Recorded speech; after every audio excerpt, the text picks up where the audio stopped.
Let me fill in everybody. This is a innovation of the hockey skate. What they've done is they've made a aluminum blade holder right here in Vancouver, BC, and it's called Switchblades. A friend of Cliff Ronning, actually a friend of Ty Ronning, his name's Cole. They've got a metal workshop out in Richmond, and they make boats.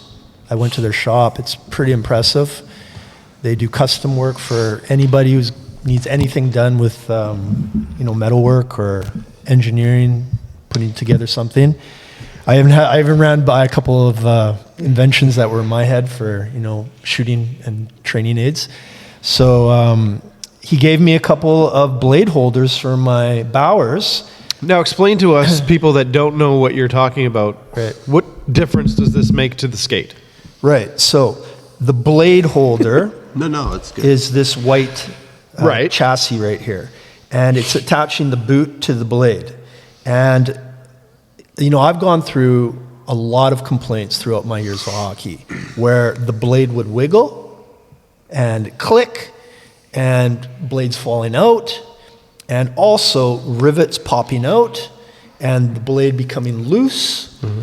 And, you got to go buy a new boot. You got to go buy a new boot or get it fixed or whatever. But usually it's never been as solid as this. I've had guys break chassis before. Yep, I have.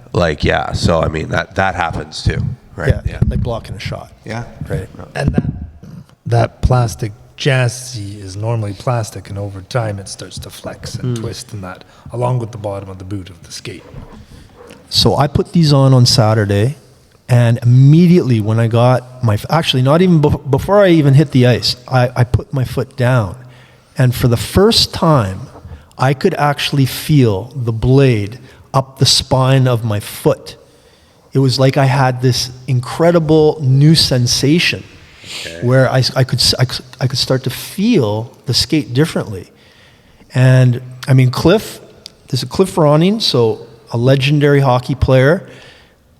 He's not sponsoring, but he's invested into this product, and he loves it. And I mean, if you just look at this thing and feel it, it is like a rock. It's not moving at all. It's solid as can be. So it's a quality product. And I think their website says 1,000 or 100,000 times more torsional rigidity. Yeah. And the interesting thing is, how they're going to bring this into market, because it's going to be extremely difficult. This is like a brand new, more expensive product to an already expensive skate. They're going to go to Bauer, they're going to go to CCM, they're going to try and get it built right onto their skate. But if that do they have a price point for the $600 for the chassis? Right, and the steel, chassis and steel. Right now, steel's $200. Yeah, so you're talking $400 for that. Yeah, so that's the other thing. Are people going to be willing to pay that for this product? I think yes. I don't know how I can show why it's so good. Would you? Yeah. And this is, you've only had those on for one day, but right. Would you, for like your next pair of skates, take those off of those and put those on the new skates? Well, I've got to do a little bit more testing. So this is what I mean, right? Like, so like if you're investing that kind of money, like, is this a product that's going to be swappable, like for your next skate? Yeah. Or is it like one skate kind of, okay, no, not my new skates. I'm going to, because my new skates are already $900,000. Yeah. Already people are complaining that the Bauer and them are gouging them, because before we used to buy a pair of skates and they came with steel. Do you know why they don't? $1,000. Because they made up different types of steel so they can make different price points to make more Why sale. did they do that? More money. No. Well, kind of. So they did COVID. What is? So they were not able. They were like unable. I talked to one of the guys that unable to get all the steel. That they wanted. Like it was manufacturing, like the shipping and everything. Like it was a real thing where that was where they were not able to get steel. So they were that was They their were going to other companies looking for who had more steel and different steels and stuff. So they made it like an upsell kind of thing. But it all kind of happened because of the COVID, because of the supply chain. Yeah, but when you buy a pair of skates, when you used to buy a $600 pair of skates, you got middle of the line steel. And when you bought the $1,000 top of the line skates, you got the top of the line steel already for that included price. Now you buy the $600 skate, With it no doesn't steel. include steel. Yeah. Now you buy a $1,000 skate, it No does steel. not include steel. Now you're telling me that skate costs $1,000 to make? No, like even including your proprietary tech, it's not that much. Go look at what the Bauer's profit was last year. That'll tell you. This also, it makes it interesting actually, because your boy here used to be the aggressive inline guy. That's right. I was the nerd. I broke my wrist anyway. When everybody else skateboarded and were like picking up chicks, I wasn't. You were fruit booting. And I was fruit booting. Yeah. Yep, same. So, but they still do it, and they're still making skates and stuff, and it's still a thing apparently. But I had just recently seen, and I knew this kind of the industry was changing, where they had like a universal USD, universal chassis or US whatever sliding system and all this stuff. So like you could have a Bauer skate and put on like a third party company's chassis, you know, and match them up and stuff.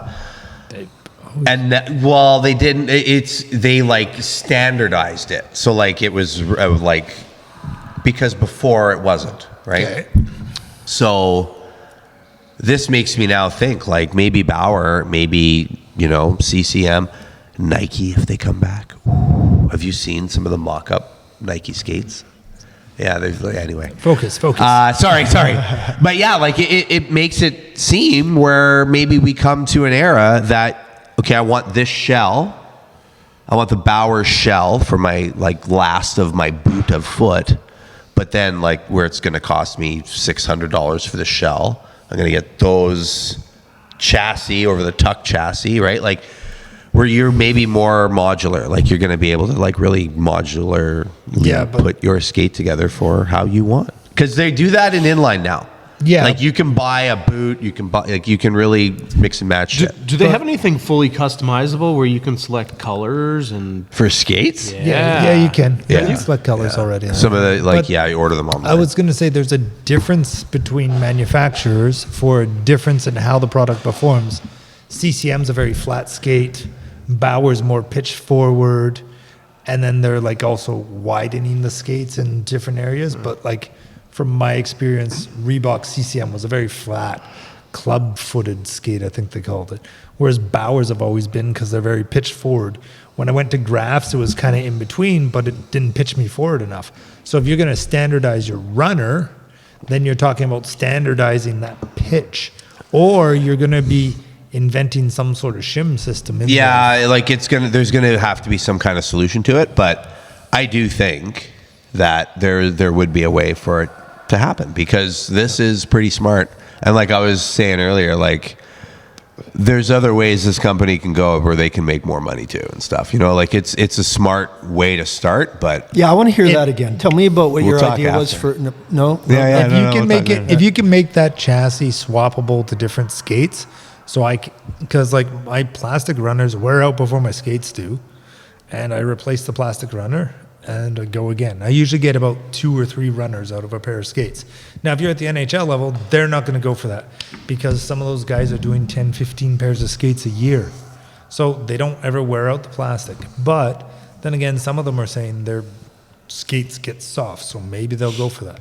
But us regular Joes, if you can make that so I can move it to my next skate and my next skate, then we'll start spending that money. But why else would we? Yeah, I hear what he's saying. yeah. This is more of a longevity thing for you, right? Yeah, because I have Because the minimal let me fill amount you of in what performance he's trying to say here difference it makes. is that the plastic chassis, Yeah. after about a year, maybe 2 years of use, it starts to lose its Yeah. Sturdiness? As a coach, because I'm standing on one edge all the time, I can literally twist my chassis. As And a my lazy foot coach. You want to be a goalie coach? Let's see you demo, buddy. I hated it. Yeah. But what if it actually improves the performance right Love off you, the buddy. bat? Yep. But So like, that's what my idea for Cole was, and this company's called Switchblades. Their website is switchblades.ca. Is that right? We'll drop Am I saying that a right? link. We'll drop a link. Like and subscribe. Smash the thumbs up. Thumbs up button. You just need data, right? Like you need pro players, semi-pro players skating on these skates and doing side-by-side comparison. And if you get the data that shows the results, because here's the interesting thing. Here's the hollow changes when you're wearing and this was amazing to me because I could never skate on a 3/4 hollow. Sorry, what is are you talking hollow is the blade or the chassis? Yeah, let's talk about the hollow. Let's fill you in on the hollow. Sure. The hollow is the groove that creates two edges on this blade. And the deeper the hollow, the more edge and the more bite. Yeah, I know So you're going to be able to turn more with more edge. But the more you hollow it, the less glide you get. the more you sink into the ice. So I used to like skating on a deep hollow because I like turning, but then I would lose my speed. So now I've been trying to work towards speed and get up there. So I've gone from like a 1/2 inch hollow up to a 5/8 inch hollow, and now I'm getting a little bit more glide. But now with these ones, I'm getting a 3/4 inch hollow, which is super flat. And I could feel that. I'm just like, I don't need a 5/8 inch hollow anymore to do my turns. I can do turns on a 3/4 inch hollow the way I was turning on a 5/8 inch hollow. That means I'm going to get more glide because I'm on a flatter blade. And it felt good. Like I was like surprised how effortless it felt to glide on these because I've never skated on a 3/4 inch hollow before. So they're super flat. And that could be the difference if these are going to, sell or not to the pros. Because if they can skate on a flatter blade with more, engineering going into their turns, and it's working like a flat blade, like a 1 inch hollow is working just as good as a 1/2 inch hollow for them, and they're turning just great. And like that's going to change the game. Yeah, because they're going to gain what? Let's say theoretically 2 or 3 kilometers in their straight line speed. It's a huge that's difference. The pass. That's that the getting hollow away. makes a huge difference. Like 1 inch It's flat. is, right? Like when you look at the bottom of the blade, you want like it's flat. You're talking. If you do like a 1/2 inch, there is now more of a radius in between, so that those two sides come down further, bites into the ice harder, right? Yeah, and I used to like a sharp goalie skate, so I could like push across, right? And I was, whatever on the edge, like that was fine for me. Like I was okay with that. But some guys like them really soft, so they can really slide or Old school. Which would be less like a 1 inch? yeah. So So- traditionally when I started goaltending, you ran a 5/8, Okay. which is pretty flat. Okay. So nowadays, lots of goalies will run 1/2 inch or less. And then there's even high inside edge because a goalie is only on the inside edge of their skate when their feet are like this. So we extend that inside edge farther. So if you were to look at the blade, the inside looks edge off. is like this and Yeah. the outside edge is way up. Oh, wow. I know for a fact because I've measured mine. I run 3/8, which is super sharp already. And then I run a 6 mil slant, it's called, which guys are just like, how do you even move or skate? Because when they put that measuring level on it, it says there's 6 mils in difference over whatever distance it measures. So it's like super aggressive. And I've only met one guy that ever had sharper skates than me, and he was playing in like the AHL. But like most guys would be like a 3/8 with like a 2 or 3 mil Yeah. slant, and that's sharp enough. Yeah. So these skates, are they just the blade that is the product they're selling? Or is it? No, it's it's the chassis. Just the holder. It's the white chassis. So This is what is also called a runner. Is it- Chassis or Chassis, runner, right. yeah. This is a runner or a blade holder. Yeah. They called it a blade holder at Switchblades. So what? And it comes with the steel. What steels are they using? CNC from It's their own aerospace custom steel. grade Oh, okay. aluminum. 2 questions. 12 times more rigid. Is it lighter or heavier than regular skates? You wouldn't know the difference. You wouldn't know the They difference. say no weight penalty. Second question. Yeah. How does it react when a puck hits it on the ice? That is the best question yet so far. It is denting the aluminum. Right. And that's a problem. So they're actually working on that right now, on how to improve that, because if it gets dented, Yeah. it can bend out of place, and then it's stuck. Right? I think plastic Would break. work better because Bends and just No, it doesn't. it's more It flexible. would absorb it, It would- or until it breaks. No, so when you bend a plastic runner, quite often you actually end up bending the steel. And if you have a good equipment guy, he actually tries to bend it back.